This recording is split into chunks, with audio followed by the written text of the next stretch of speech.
Whiskers was a tiny, adventurous kitten with fluffy white fur and curious green eyes. She lived in a cozy little home with her human Emma, who always kept her safe. But Whiskers had a restless spirit she loved to explore. One sunny afternoon, a golden leaf drifted past the open window. Whiskers' eyes widened with excitement. The leaf danced in the wind, teasing her, as if calling for a game. Without thinking, she leaped onto the windowsill and pawed at the air. Another gust of wind sent the leaf spiraling down the street. Whiskers' tiny paws itched with the thrill of the chase. Before she knew it, she had slipped out of the house, her soft paws patting against the pavement. She chased the leaf past flower pots, over a wooden fence, and between parked cars. The further she ran, the taller the buildings became, the louder the sounds of the city roared. Then, suddenly, a monstrous noise shook the ground beneath her. The air trembled, and Whiskers' fur puffed up in fright. She skidded to a halt in the middle of a busy sidewalk, eyes wide as she saw the terrifying creature approaching. It was massive,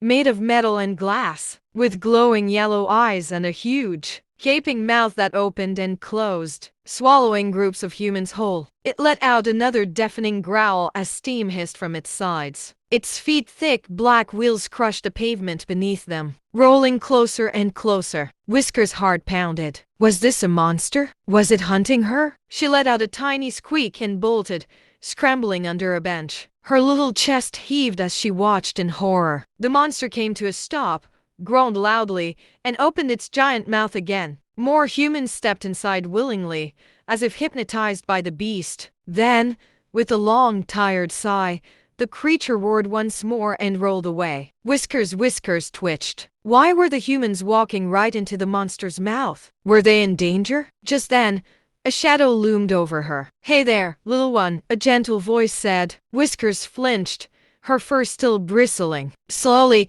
she turned to see an old man kneeling beside her. His uniform was neat, his face wrinkled but kind. In his hand he held a small piece of chicken. The delicious scent made Whiskers' nose twitch. "Are you lost, sweetheart?" the man asked, placing the chicken on the ground. Whiskers hesitated. The bus monster was still fresh in her mind, but the old man's warm voice softened her fear. Slowly, she crept forward and nibbled at the treat. The man chuckled. "You must have thought the bus was a big scary beast, huh? But don't worry, little one.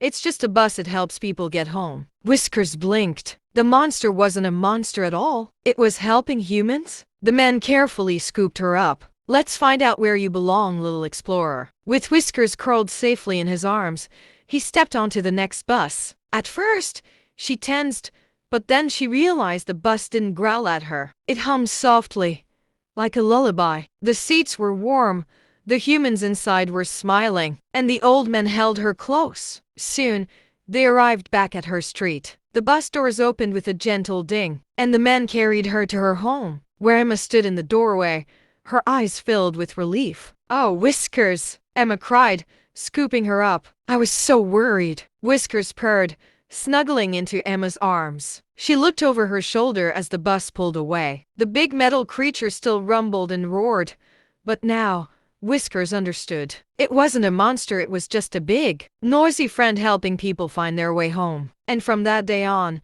every time a bus passed by, Whiskers simply flicked her tail and purred.